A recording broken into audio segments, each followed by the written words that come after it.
इंसानियत पर जो ये हमला हुआ है उसकी सूरत आज नहीं तो कल बदलेगी, बदलनी चाहिए। मैंने आज से पहले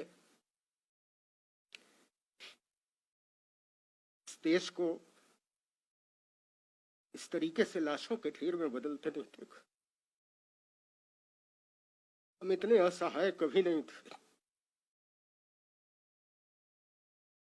एक देश के तौर पर, इंसान के तौर पर, डेमोक्रेसी के तौर पर हम पूरी तरीके से निकम्मे, भ्रष्ट और बर्बर साबित हो चुके। हम में से हर एक आदमी अपनी नजरों में गिरा हुआ है। हम सब किसी अदृश्य शक्ति की मदद के उम्मीद में हैं। ऐसा लगता है जैसे यहाँ कोई सरकार नहीं है, यहाँ कोई प्रधानमंत्री नहीं है, यहाँ कोई व्यवस्था नहीं है, यहाँ कोई अफसरशाही नहीं है और सबको अपने अपने हाल पर छोड़ दिया गया है। मैंने इससे पहले पिछले 40-45 साल में डॉक्टरों को बिलख बिलख कर रोते हुए नहीं देखा है।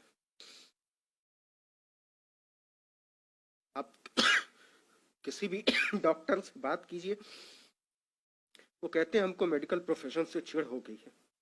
हम इस दिन के लिए तो इस पेशे में नहीं आए थे। ऑक्सीजन के बिना अपने पेशेंट को तड़प तड़प कर मरना डॉक्टरों की नींद उड़ा दे रहा है। और आप यकीन मानिए, मुझे ऐसा लगता है कि आज से साल भर बाद हमारे डॉक्टर बहुत सारी मानसिक बीमारियों से लड़ रहे होंगे। जो मौतें वो देख रहे हैं और जितने असहाय वो महसूस कर रहे हैं, इसके बाद जिस ट्रॉमा में वो जाएंगे उसका अंदाजा हमको और आपको नहीं है। इस देश को नर्क बना दिया गया है, इस देश को दोजख बना दिया गया है और हम सबको इतना बेचारा बनाकर छोड़ दिया गया है जैसे हमारी कोई अहमियत नहीं। खैर, वो वक्त शायद गुजर जाएगा और जब ये गुजरा हुआ वक्त हमारे सामने आएगा तो मुझे नहीं मालूम मैं रहूंगा नहीं रहूंगा, मुझे नहीं मालूम डॉक्टर मनीष रहेंगे नहीं रहेंगे, डॉक्टर सोनू रहेंगे नहीं रहेंगे, लेकिन जो लोग भी रहेंगे वो सोचेंगे कि इस दुनिया को और बेहतर होना चाहिए।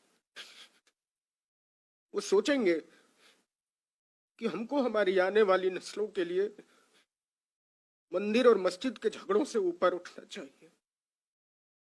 वो सोचेंगे और सोचना चाहिए कि इस देश को मंदिरों, मजारों, मीनारों की जरूरत नहीं है।